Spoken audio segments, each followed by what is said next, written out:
그래서 계속 이제 민수기 말씀을 보고 있습니다. 이스라엘 백성이 출애굽 했을 때 나온 사람이 몇 명이죠? 장정만? 20세 이상의 청년만? 몇 명이요? 60만 명이 나왔습니다. 그러니까 굉장히 많이 나온 거예요. 거기에다가 아이들, 여자들까지, 가족까지 다 합치면 몇 명이나 대략 된다고요? 한 200만 명 이상. 많게는 뭐 300도 보지만 대략 한 200만여 명을 봅니다. 어마어마한 수입니다.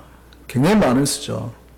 근데 한번 생각을 해보시죠. 여기서 자, 이스라엘 백성 하나님 앞에 부름받은 수가 200만 명인데 200만 명이 다 하나님을 잘 믿었을까요? 몇 명이나 잘 믿었을까요? 장정수가 60만인데 60만 중에서 몇 명이나 하나님을 잘 믿었을까요? 정말 이들이 하나님을 순수하게 믿고 의지하고 따른 걸까요? 아니면 그 중에서는 정말 노예 생활이 하기 싫어서, 아니면 하나님이 가나안 땅을 준다고 하니까 그 땅을 잡고 한몫 잡기 위해서, 그죠? 그러고 따라 나서는 걸까요? 공동체 안에는 신실하게 주님을 바라보는 사람들도 있습니다만 다른 꿈을 꾸는 거예요. 사실은 하나님을 믿으면 뭐가 잘 될 것 같고, 하나님 믿으면 뭔가 유익이 올 것 같고, 그런 것 때문에 믿는 사람도 있어요. 물론 그게 다 잘못된 거냐? 아니에요. 제가 예전에 고등학교 때 전도할 때 저희 동기가 교회가 작았는데 4명밖에 없었어요.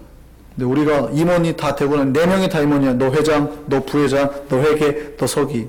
우리가 다 임원이에요. 임원이 되고 나니까 고민이 되잖아요. 야, 우리끼리만 해먹으면 되겠냐? 우리 1년 동안 전도를 하자. 전도를 했는데요. 전도 전략이 여자가 오면 남자가 하고, 남자가 오면 여자가 가고, 그리고 학교 가가지고 막 우리 교회는 예쁜 여자, 예쁜 남자 많아, 멋진 남자 많아, 막 어떻게 데려와요. 저희가 그랬다는 게 아니라 그렇게 전도하는 애들 몇 명 있었어요. 우리는 순수하게 전도하려고 했고, 1년이 지나고 몇 명이 된 줄 아세요? 60명이 됐어요. 우리 동기만. 조그만 교회에서 많이 전도했죠. 4명이 60명 만들었으니까 열심으로 전도했습니다. 근데 보세요.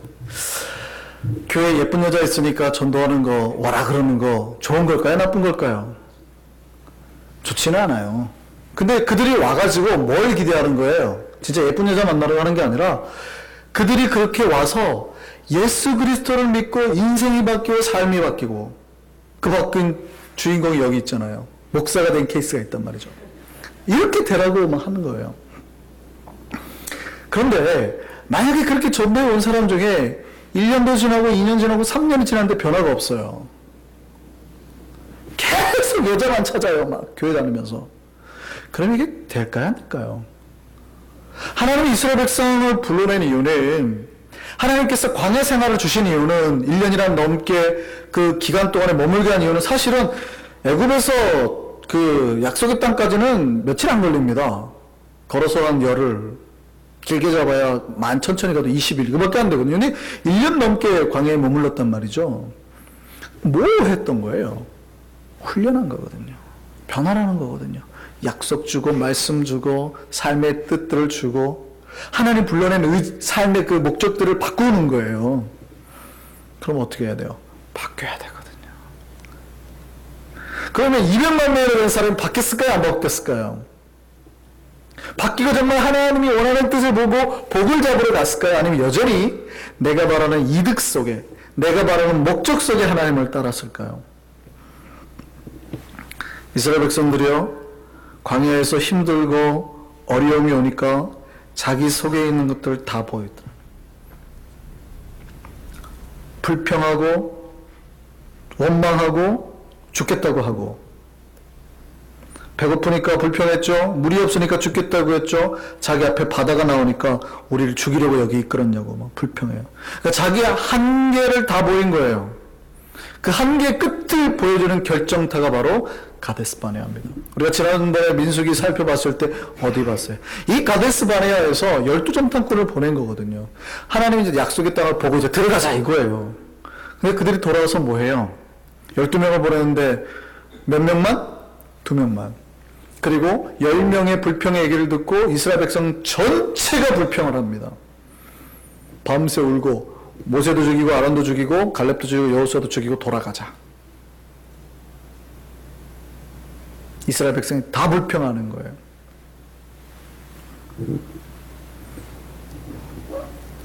여기에서 자기들이 하나님을 왜 믿었는지 한계를 보이는 거예요. 자기들은 사실은 저 땅을 차지할 줄 알았는데 막상 봤더니 뭐예요? 그 땅을 못 차지하게 생겼거든요. 그러니까 탁 쳐내버립니다. 내가 하나님을 믿고 뭔가를 얻을 줄 알았는데 하나님 믿었더니 아니에요. 내가 생각했던 그 이득이 안 와요. 그러니까 어떻게 해요? 탁 쳐내는 거예요. 인간 행동의 모티베이션이 뭘까요? 우리가 움직이는 것에 대한 모티베이션. 우리 크리스천의 모티베이션은 뭡니까? 말씀과 믿음일까요? 돈일까요? 우리를 움직이게 만드는 그 원동력이 뭐가 있을까요? 믿음이 강할까요? 돈이 강할까요? 돈이 훨씬 강하다니까요. 저는 믿음이 없어서 그런지 돈이 훨씬 강하다고 봐요. 그러니까 제가 그 돈을 벌려고 그렇게 믿음을 얘기하는 거예요. 여러분 전도에 가고 교회 오자고 하면 와요 안 와요? 새가족들이, 불신자들이 안 와요. 근데 그 사람들 오게 하는 방법이 뭔지 아세요? 우리 교회 오면 500불씩 준다. 올까요 안 할까요? 미어 터져요. 제발 그만 와라. 제발 그만 와라. 그러면 불신자에게만 해당될까요? 신자에게도 해당될까요? 이게 이상하게 신자에게도 해당되거든요. 교회 오라면 안 와요. 500불 준다 이번 주에 오면. 올까요 안 올까요? 예전에 말소되었고 잃어버렸던 가족까지 다 찾아낸단 말이에요. 게다가 데려온 사람들도 200불씩 준다. 그러면 3대 2로 나누자. 저쪽은 전도에 오면 300불, 전도 한 사람 200불, 오면 300불. 난리가 납니다, 난리가. 그러니까 우리의 움직임에, 인간 행동의 움직임 속에 여러분을 움직이게 만드는 것, 여러분의 영혼을 움직이고 마음을 움직이고 선한 일을 하게 만드는 것에 말씀이 강해요, 돈이 강해요? 인정을 하셔야 된다고요. 여러분이, 저와 여러분이 인정하지 않으면 말씀이 들어가지 않아요. 돈이 강해요. 그래서 하나님과 돈을 겸하여 섬길 수가 없다니까요. 우리를 움직이는 것에는 그게 훨씬 나아요. 그래서 성경이 끝없이 말하는 거예요.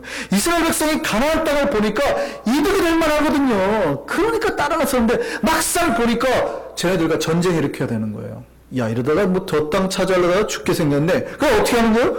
포기하는 거예요. 오늘 본문은 거기서 시작합니다. 거기에서. 하나님이 화가 나셨어요. 내가 이놈의 백성들 다 멸해버리겠다. 다 죽여버리겠다. 도대체 얘네가 몇 번이나 나를 불신하고 이렇게 믿지 않는지. 그러니까 여기에 대해서 모세가 중보하는 내용이 오늘 본문 19절입니다. 같이 한번 볼까요? 뭐라고 중보하는지 보세요. 구하옵나니 주의 인자의 광대하심을 따라 이 백성의 죄악을 사하시되 애굽에서부터 지금까지 이 백성을 사하신 것 같이 사하여 주옵소서. 사하시옵소서. 지금까지 죄 지어도 용서해 줬던 것처럼 하나님 용서해 주세요. 하나님 뭐라고 그럴까요? 여러분 중보기도가 그렇게 중요해요. 이 백성이 하나님이 멸하려고 심판하려고 했는데 중보하니까 하나님 뭐라고 그래요? 그 기도를 들으시고 백성들을 심판하지 않고 죽이지 않고 살려주세요. 22절 볼까요? 내 영광과 애국과 광야에서 난 내 이적을 보고도 이같이 10번이나 나를 시험하고 내 목소리를 청종한 그 사람들. 하나님 뭐라고 그래요? 물론 그들을 사하여 주신대요. 이 백성 그들을 내가 20절 보면 내가 내 말대로 사하노라 그렇게 말해요. 그렇게 말하고 그 다음에도 불구하고 자 보세요. 하나님이 백성의 모세의 중보는 들었지만 그 믿음에 대한 대가는 받게 하시는 거예요. 그러니까 많은 사람들이 착각합니다. 하나님이 우리가 죄를 범하면 용서해줘요. 그건 맞아요. 그렇지만 우리 죄를 범한 거에 대한 흔적, 흉터를 남게 하시는 거예요. 그 대가는 당하게 하시는 겁니다. 이스라엘 백성에게 하나님께서 그들이 불신하니까 그럼에도 불구하고 모세가 중보하니까 살려는 주지만 불신에 대한 대가를 받게 하시는 거예요. 뭐라고 그래요? 22절에 네가 내 이적을 보고도 이같이 몇 번이나 10번이나 나를 시험하고 내 목소리를 듣지 않았으니까. 그 다음 뭐라고 그래요? 내가 그들의 조상에게 맹세한 땅을 결단코 보지 못할 것이요 나를 멸시한 사람은 한 사람도 그것을 보지 못하리라.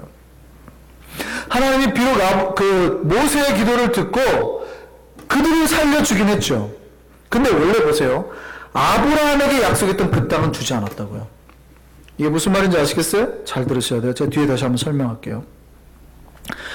분명히 그들이 복을 얻기 위해서 떠났는데, 자기의 복이 나에게 분명히 주어진다고 약속은 받았는데 내 믿음이 없으므로 중보를 했는데도 불구하고 내가 심판은 받지 않았지만 복은 하나도 누리지 못했다고요. 이거 이해되세요? 뒤에 다시 한번 설명하겠습니다. 그러니까 이 백성들이 자기 눈앞에 뭘 따라 움직이니까, 이득을 따라 움직이니까 하나님은 뭐를 거둬가세요? 복을 거둬가시더래요. 반대로요. 복받지 못한 자들에게도 말씀하셨지만 그 밑에 보면 반대로 복받을 사람에 대해서도 말씀하십니다. 14장 24절입니다. 같이 한번 보겠습니다. 같이 읽습니다. 그러나 내 종 갈렙은 뭐가 달라요? 그 마음이 그들과 달라서. 이 무슨 얘기냐면요, 이스라엘 백성들은 그 마음에 하나님을 따랐을 때 뭐를 따랐다고요? 이익, 유익, 나에게 좋은 점을 보고 따랐다고요. 근데 갈렙은요, 그의 마음이 그들과 달랐대요. 그 다음에 보세요. 뭐예요? 그가 갔던 땅으로 나를 어떻게 따라요? 온전히 따랐다요. 그 믿음이 다른 것들을 의지하지 않고, 돌을 의지하지 않고 하나님만 온전히 따랐다고요. 그러니까 온전히 따른 그에게 하나님 뭘 주신다고요? 복을 주시겠다고요. 하나님이 어떻게 복을 주신지 알겠어요? 우리는 하나님의 복을 돈으로 잡고 달라고 했죠. 돈으로 잡고 달라고. 근데 하나님은 그게 거꾸로예요. 너희가 돈을 버리면 내가 진짜 복을 줄게. 이런 거예요. 내가 생각하는 권력, 나를 지킬 수 있는 힘, 이게 하나님 내가 잘 믿으면 줄 거라 생각하는데 하나님은 거꾸로 그거를 버리면 내가 진짜 복을 줄게. 이렇게 나온다고요. 하나님 두 부의 사람 오늘 소개하신 거예요. 자기 이익을 따랐던 이스라엘 백성과 믿음을 따랐던 갈렙. 하나님은 어느 길을 가라고 말씀하시는 걸까요? 우리에게. 어느 길을 가라고 말씀하시는 걸까요? 갈렙이에요. 근데 갈렙의 길이 쉬울까요? 어려울까요?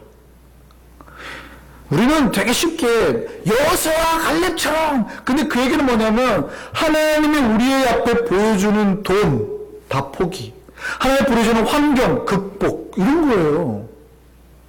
현실에서 그게 가능하냐 이거죠.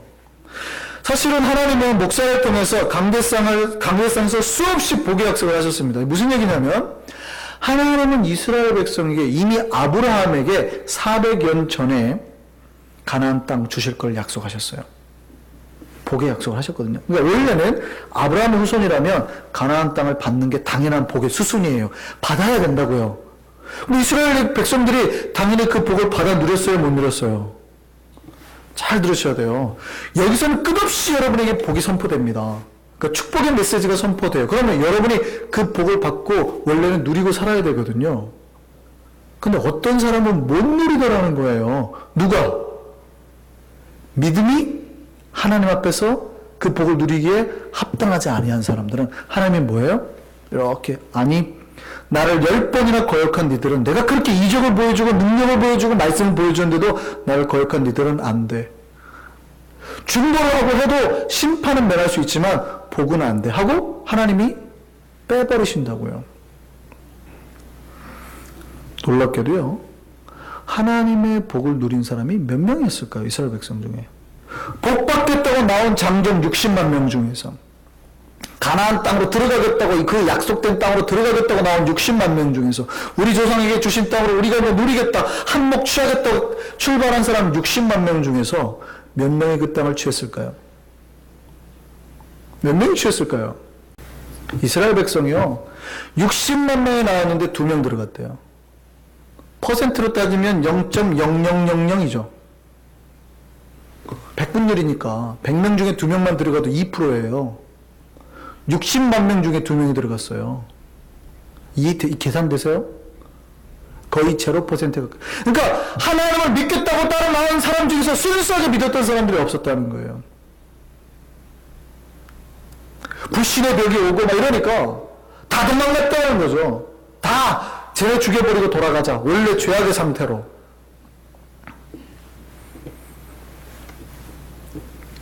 누가 복을 받습니까? 하나님의 말씀 믿고 넘어가는 사람이 복을 받아요.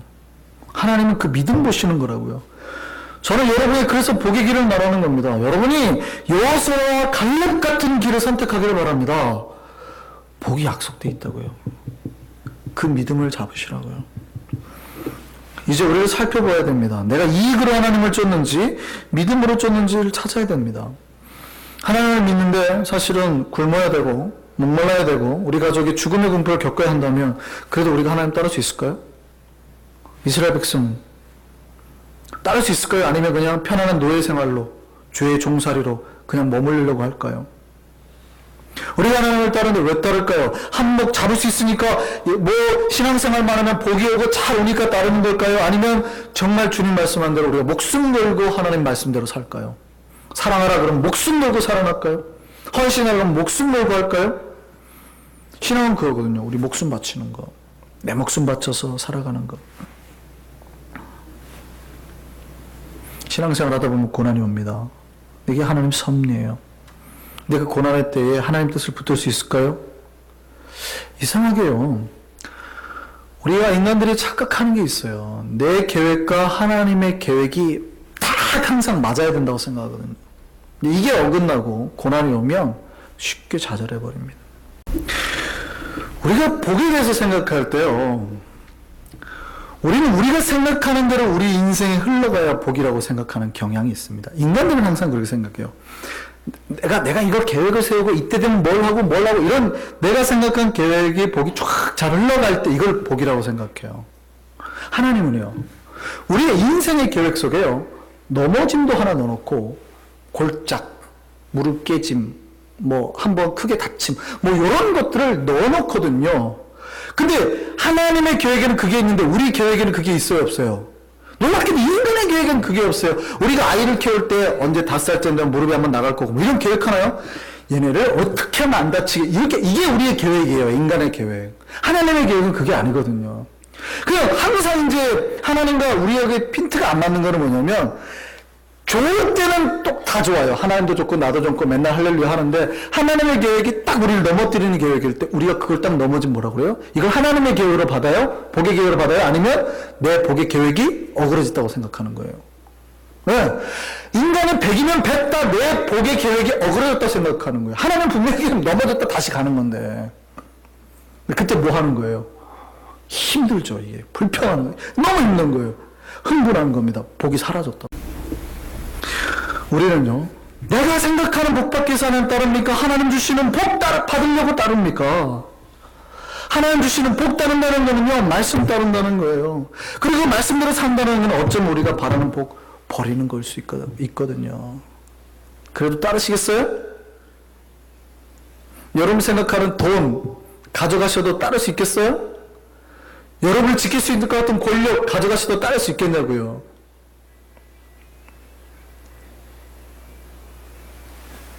이스라엘 백성이 사무엘상을 보면 왕 세워달라고 하는 장면 나옵니다. 하나님 왕 세워주옵소서. 우리도 왕 세워주옵소서. 그때 하나님 뭐라고 그러냐면 이들이 왕 세워달라고 하는 거는요. 나를 왕으로 세우기 싫어서라고 하나님 불평하시는 거예요. 이놈들 니들이 나를 왕 세우기 싫었어. 그래도 결국 왕을 세우거든요. 근데 성경을 자세히 보면은요. 사무엘상과 모세 때하고는 한 400년 차이가 나거든요. 근데 이때 이미 신명기에 보면 이스라엘 백성이 분명히 왕을 세워달라고 할 거다라는 말씀이 있어요. 이미 그러니까 가나안 땅에 들어가기 전이거든요. 신명기면 가나안 땅을 차지하기 전인데 신명기에 보면 왕에 대한 규례를 말합니다. 신명기 17장 한번 보겠습니다. 같이 한번 보겠습니다. 내가 내 하나님 여호와께서 내게 주시는 땅에 이르러 그 땅을 차지하고 거주할 때 너희가 가나안 땅에 살 때예요. 만일 우리도 우리 주의 모든 민족들 같이 우리의 왕을 세워야겠다는 생각이 나거든. 이해되세요? 이미 이때에 니네가 왕을 세워달라고 할 걸 예언이 되어 있는 거예요. 근데 조건이 있습니다. 첫 번째, 반드시 내 하나님 여호와께서 택하신 자를 내 위에 왕을 세울 것이며 하나님 택한 자를 왕을 세우라는 거예요. 두 번째, 내 위에 왕을 세우려면 내 형제 중에서 한 사람을 세워라. 그러니까 이방인은 안 된다는 거예요. 이해되셨죠? 그 다음에요. 16절입니다. 그 다음에 왕이 된 자의 조건 3개예요. 첫 번째, 그는 뭐를 많이 두면 안 돼요? 병마를 많이 두면 안 돼요. 말을 많이 두면 안 된다는 거예요. 그러니까 마차를 많이 만들지 말고. 보세요. 옛날 고대 사회의 말과 마차는 뭡니까? 오늘날로 말하면 탱크예요. 군대라고요, 군대. 근데 그거 많이 두지 말아요. 두 번째요, 17절입니다. 뭐를 많이 두지 말고? 아내를 많이 두지 말고. 아내를 많이 두는 것도 힘이거든요. 사실은 권력입니다. 솔로몬이 아내를 많이 두는 이유는 정력가라서가 아니라 외교예요. 외교. 외교. 물론 여기에는 욕망도 포함이 된 겁니다만 다 외교예요. 우리를 침공할 만한 집에 공주와 결혼하는 거예요. 세 번째요. 뭐를 많이 두지 말라? 자기를 위하여 은금을 많이 쌓지 말라. 여러분이 왕이 됐습니다. 군대를 많이 둘까요? 안 둘까요? 희한하잖아요? 성경에 이런 규례가 있어요. 아내를 많이 둘까요? 안 둘까요? 은금을 많이 취할까요? 안 취할까요? 왜 우리나라의 대통령, 그렇게 대통령들을 왜 쓰는 줄 아세요? 독재자들이 우리나라에 많고, 독재자의 끝은 재벌이랍니다. 독재자가 바라는 끝은 재벌이래요. 내가 돈을 많이 취할 수 있어요. 어떻게 하냐? 독재라면서 돈을 있는 대로 다 긁어 모은대요. 그래서 사람의 목표가 뭐라는 거예요? 왕이 되는 목표가. 돈이라는 거예요. 여러분, 왕이 됐는데, 권력 있는데, 돈을 취할까요? 안 취할까요? 하나님 그거 하지 말래요. 왕이 됐는데 첫 번째, 군대 많이 두지 말고, 여자 많이 두지 말고, 돈 많이 두지 말래요. 여러분, 왕 하실래요? 안 하실래요? 그 왕은 하되, 하나님 말씀대로 하실래요? 아니면 내가 꿈꾸는 왕대로 하실래요? 그럼 여러분 질문할게요. 이스라엘 백성들은 왕이 되고 했을 때 하나님 말씀대로 했을까요? 자기가 꿈꾸는 대로 했을까요? 자기가 꿈꾸는 대로 했어요. 왕이 되고 하나님 말씀대로 한 왕이 많잖아요. 다윗만, 성경에 보면 다윗은 이 말이 엄청 들어왔는데 발목을 다 쳐버렸어요. 백필만 남겨놓고. 군대를 안 둔 거예요, 다윗 때는. 근데 나라가 확장됐잖아요. 솔로몬 때는요, 곳곳마다 마구간을 둬가지고 말을 하면 나라마다 다 키웠어요.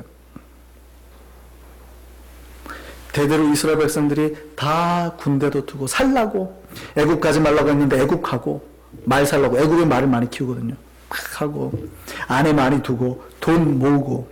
이게 왕부터 나라까지 다 그랬어요. 저 원리대로 살았다고요. 왜요? 돈이 있으면, 권력이 있으면 나를 지켜줄 거라 생각했으니까. 재밌는 거는요, 자기가 지켜줄 거라 생각한 거 붙들었는데 이스라엘 백성이 망해요, 안 망해요? 망해요. 아주 멸망을 했어요. 이게 우리가 미가서를 보면 잘 나와요. 미가서를 통해서 보면 자기가 돈이나 권력이 나를 지켜줄 거라 생각했던 백성들이 망했다는 걸 말해주고 있거든요. 그리고 하나님 나중에 회복을 다시 얘기하는데 이게 독특합니다. 미가서에 보면 하나님이 회복을 해줄 거라고 그러는데요. 회복의 말씀이 뭔지 아세요? 미가서 말씀 보시죠. 나를 회복하실 거래요. 여호와께서 이르시되 그날에 이르러는 내가 이스라엘 백성 회복하는데 뭘 하겠다는 거 보세요. 내가 네 군마를 네 가운데서 멸절하며 내 병거를 부수며 내 땅의 성읍들을 멸하며 내 모든 견고한 성읍을 무너뜨리며 복술자들, 우상들, 주상들 다 멸하겠다. 자 보세요. 우상이나 주상을 없앤다는 거는 우상 없애는 거니까 이해가 되죠. 하나님을 섬기지 않고 우상 숭배한 거. 근데 하나님이 네가 가지고 있는 뭐부터 없애겠대요? 말부터, 병거부터, 그 다음에 네가 안전하다고 생각하는 성읍부터, 성벽부터 다 무너뜨려 버리겠대요. 하나님의 나라로 회복되는데 그게 무슨 관계가 있습니까? 우리가 뭘 믿는다는 거예요? 하나님을 믿는 게 아니라 권력의 힘을 믿고 돈의 힘을 믿고 이것이 나를 지켜줄 거라 생각하는 거예요. 근데 오히려 이것을 믿고 따르는 것의 끝이 뭐예요? 망했다고요. 오히려 그거를 믿고 나간 백성이 망했고 하나님을 믿고 나간 백성이 다 살았더니 성경은 그걸 말해주는 거예요. 내 이득을 위해서 저 이득이 나를 지키라고 생각하는 백성은 다 망했어요. 근데 거꾸로 믿음을 선택하고 그런 것들이 나를 지켜주지 못할 거라 생각하고 하나님을 선택한 백성 하나님 다 살리셨다고요. 이게 성경이 말하는 겁니다. 그래서 성경은 끝없이 질문해요. 하나님이냐 돈이냐. 하나님과 뭐를? 재물을 겸하여 섬길 수 없다. 근데 하나님의 힘이 세요? 돈의 힘이 세요? 우리에게는 하나님 힘이 세야 돼요. 현실적으로는요, 세상에서 돈의 힘이 더 세요. 신자들은요, 그걸 알고 끝없이 하나님의 힘 앞에서 내가 기도하며 나아가야 된다고요. 두 부류의 사람이 나왔습니다. 한 부류는 가나안 땅을 바라보고 절망한 사람이고, 한 부류는 그럼에도 불구하고 도전했던 사람입니다. 절망한 사람들은요, 이득 따라 사는 사람이에요. 이득이 안 될 것 같으니까 절망했어요. 그런데요, 믿음 따라 사는 사람은요, 절망할 수가 없어요. 손해보질 않거든요. 전쟁에도 두렵지 않거든요. 가나안 땅이 얻어지는 것이 목적이 아니거든요. 하나님 말씀이 목적인 거거든요. 이득 따라 사는 사람은요, 전쟁해야 되니까 무섭거든요. 전쟁하려고 보니까 다 적군의 병사들이 최영만이거든요. 어떡할 거예요? 계산해보니까 안 맞는 거예요. 이득이 안 오는 거예요. 그러니까 하나님 안 따르겠다는 거예요. 그러다 어떻게? 복을 다 잃어버렸어요. 그런데 여호수아 갈렙은 그런 걸로 계산 안 하는 겁니다. 말씀대로 계산하는 겁니다. 근데 하나님 뭘로 갚아요? 복으로 갚았어요. 저는 우리 백성들이 여호수아 갈렙 같은 백성 되기를 바랍니다. 하나님은 그들뿐만 아니라 그 자손에게도 복을 허락하셨어요. 선택할 때입니다. 여러분 98%의 불신자의 길을 선택하시겠습니까? 2%라도 신앙의 길을 선택하겠습니까? 전능하신 하나님 믿고 2%의 신앙의 길을 선택한 그들에게 하나님이 복으로 갚으심을 믿으시기 바랍니다. 찬양하겠습니다.